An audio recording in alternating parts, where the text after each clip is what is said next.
Hello, કેમ છો બધા? તો આજે બનાવવાની છે સરસ વસ્તુ. ઘણીવાર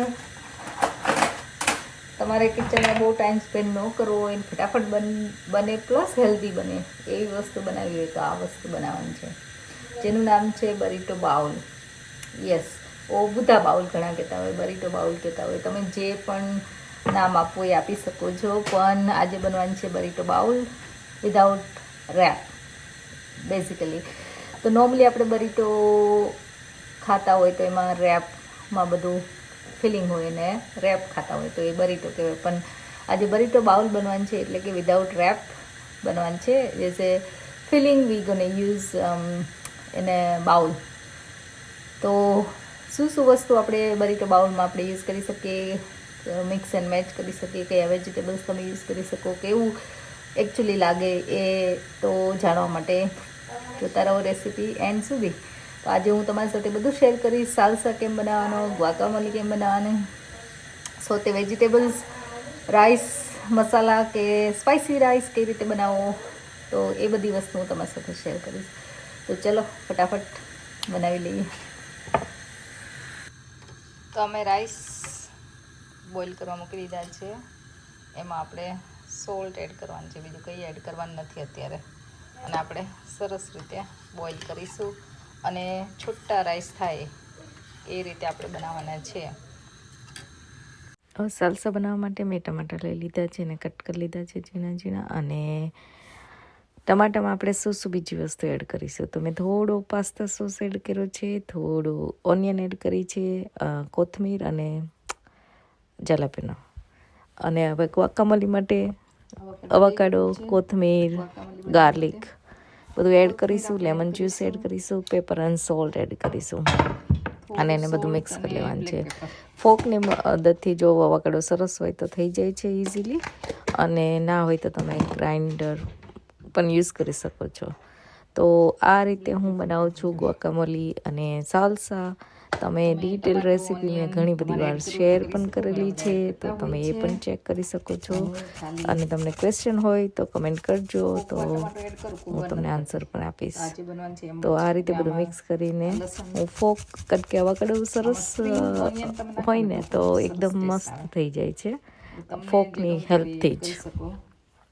એટલા માટે હું આ રીતે કરું છું. ન હોય થોડો કડક લાગતો હોય તો તમે ગ્રાઇન્ડ, અથવા તો તમને ઉતાવળ હોય તો પણ તમે ગ્રાઇન્ડ કરી શકો છો. તો ઇઝ નો પ્રોબ્લેમ. પણ હાથે આવી રીતે ક્રશ કરી લો ને એનો ટેસ્ટ કંઈક અલગ જ આવે છે. એટલે તમે કઈ રીતે બનાવો છો એ પણ મને કહેજો. અને આ રીતે રેડી થઈ ગયું છે ગ્વાકામોલી. અને આ જેને અવાકાડો ન ભાવતો હોય ને એના માટે આ બેસ્ટ છે. કોઈ પણને ભાવે એવી વસ્તુ તૈયાર થાય છે. તો હવે આપણે જે આ ઓનિયન, પેપર ને બધું કાપી લીધું છે એને આપણે સોતે કરવાનું છે. એના માટે મેં ઓઇલ લઈ લીધું છે અને બધું સરસ પણ ક્રન્ચી રહે એવું સોતે કરવાનું છે, બરાબર. એટલે આપણે બધું એકસાથે એડ કરીશું અને ફટાફટ સોતે કરવાનું છે.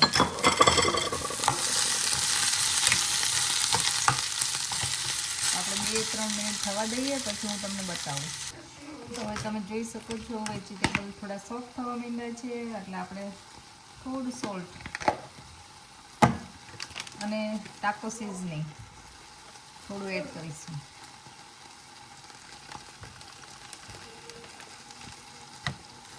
અને બધું સરસ રીતે મિક્સ કરીશું અને પાછું 1-આધ મિનિટ આપણે થવા દઈશું. પણ તમે જોઈ શકો છો વેજીટેબલ્સ બધા સરસ સોફ્ટ થવા માંડ્યા છે એકદમ. અને આવા આપણે ક્રન્ચી જ રાખવાના છે એકચ્યુઅલી.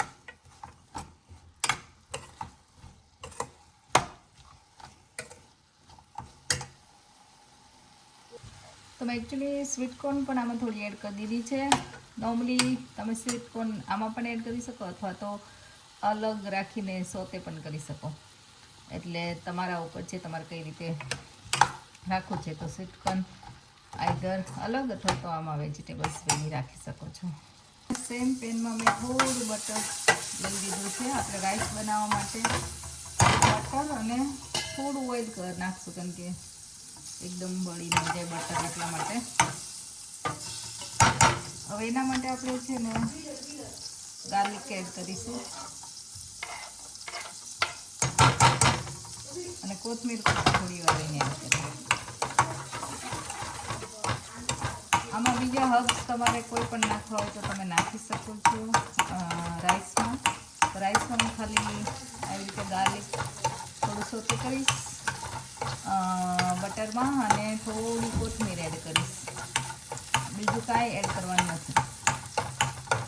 તો તમે કોઈ હર્બ્સ કે બીજું કાંઈ પણ તમે એડ કરી શકો છો. તમારે જો એડ કરવું હોય અથવા તો ટાકો સિઝનિંગ પણ એડ કરી શકો છો. તો ગાર્લિક મસ્ત થઈ ગયું છે. આપણે રાઈસ એડ કરી દઈશું.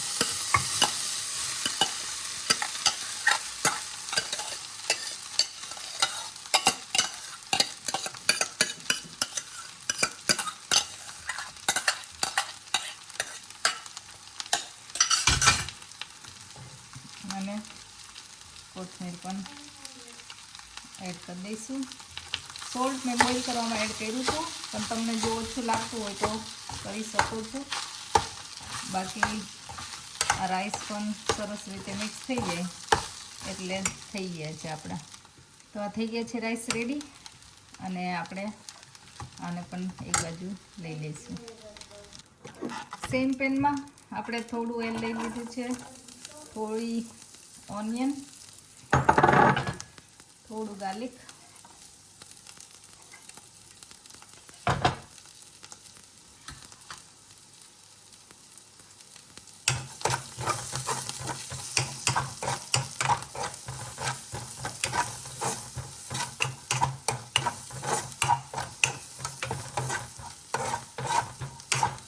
એમાં બીન્સ એડ કરી દઈશું. તો અહીંયા મેં રાજમા અને બ્લેક બીન્સ બે લીધા છે. રાજમા અને બ્લેક બીન્સ બે સેમ જેવા જ લાગે કલરમાં, પણ થોડા બ્લેક બીન્સ નાના હોય. તમે ખાલી રાજમા અથવા ખાલી બ્લેક બીન્સ અથવા તો પિન્ટો બીન્સ, ઘણા બધા અલગ અલગ પ્રકારના બીન્સ આવતા હોય છે જે મેક્સિકન ફૂડમાં વપરાતા હોય છે. તો તમે તમારી ચોઈસ પ્રમાણે એ લઈ શકો છો. હવે આપણે આમાં થોડું સોલ્ટ, થોડો ટાકો મસાલો અને થોડું પાસ્તા સોસ આમાં અવોઇડ પણ કરી શકો. તમારે પાસ્તા સોસ નાખવો એવું જરૂરી નથી, કારણ કે આપણે સાલસા ઓલરેડી બનાવી જ છે, એટલે તમારે લેવો હોય તો લેવાનો, નહીં તો પછી અવોઇડ કરવાનો. થોડું ટાકો સિઝનિંગ, થોડું આપણે સોલ્ટ એડ કરીશું. સોલ્ટ બધાનું માપનું એડ કરવાનું, બિકોઝ ઘણા બધામાં આપણે સોલ્ટ એડ કર્યું છે આજે, એટલે મેક શ્યોર કે વધી ન જાય તમારે, એટલા માટે. તો આને આપણે થોડી વાર થવા દઈશું. અને આ રીતે આપણે ડ્રાય બીન્સ હોય ને એવું જ રાખીશું. બહુ લિક્વિડી નહીં બનાવીએ, ખાલી ટેસ્ટ માટે જ આપણે એ એડ કરવાનો હતો સોસ થોડો. અને એ કમ્પ્લીટલી તમે અવોઇડ પણ કરી શકો છો. તો આ રીતે બીન્સને બે મિનિટ થવા દઈએ, પછી બંધ કરી દઈશું. તો આ 2 મિનિટ થઈ ગઈ છે. અને થોડી કોથમીર તમારે એડ કરવી હોય તો, અથવા તો ગ્રીન ઓનિયન્સ તમારી પાસે હોય તો તમે ગ્રીન ઓનિયન્સ પણ એડ કરી શકો છો. અને બીન્સ થઈ ગયા છે રેડી. તો આપણે એને બંધ કરી દઈશું. તો આપણી બધી જ વસ્તુ એસેમ્બલ કરવાની હતી એ બધી બની ગઈ છે. હું તમને બતાવી દઉં કે મેં શું બનાવ્યું, એટલે તમને આઈડિયા પણ આવી જાય. અને સાવર ક્રીમ તમે યુઝ કરી શકો છો, પણ આજે હું સાવર ક્રીમને બદલે ગ્રીક સ્ટાઇલ યોગર્ટ જ યુઝ કરીશ. થોડું વધારે હેલ્ધી બને. પ્લસ તમારે રાઈસને બદલે જો ક્વિનોવા યુઝ કરવો હોય અથવા બ્રાઉન રાઈસ યુઝ કરવા હોય તો પણ તમે કરી શકો, અને એ પણ સરસ લાગે છે અને મોર હેલ્ધીયર બને છે. તો આ બીન્સ બની ગયા અને હું કરી દઈશ બંધ હવે. તો જો સોતે વેજીટેબલ્સ, ગ્વાકામોલી, સાલ્સા, મેં થોડું લેટસ કાપી લીધું છે, બીન્સ બની ગયા છે અને રાઈસ બની ગયા છે. બધી જ વસ્તુ સરસ રેડી થઈ ગઈ છે. હવે આપણે એસેમ્બલ કરવાનું છે અને એ તમને બતાવી દઉં હું કઈ રીતે એસેમ્બલ કરું છું. અને બસ તો થઈ ગયું છે રેડી. તો આપણે એસેમ્બલ કરવા વાટકીમાં સરસ રીતે રાઈસ દબાઈને ભરી દીધા છે અને આ રીતે રાઈસ મૂકીશું સૌથી પહેલા, પછી બીન્સ મૂકીશું,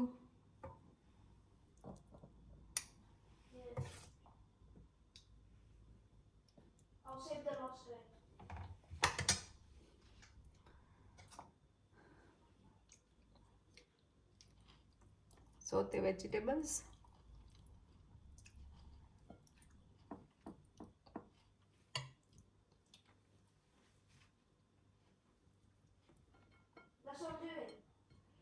lettuce,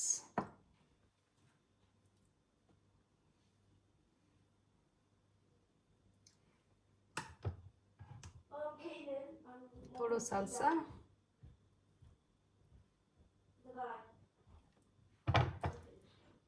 અને guacamole.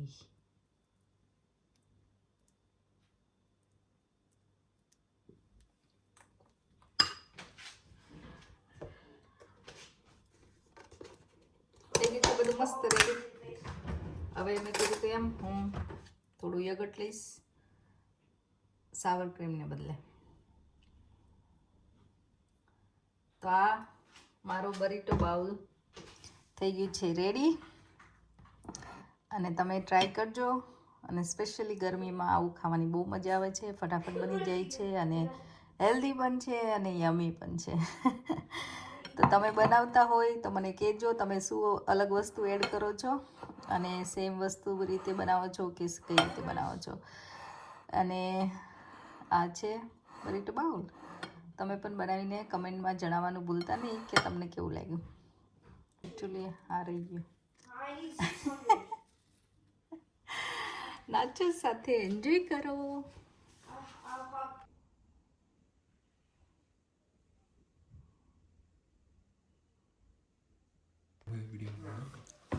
સ્નેહ શું જમા બેસી ગયો છે આજે?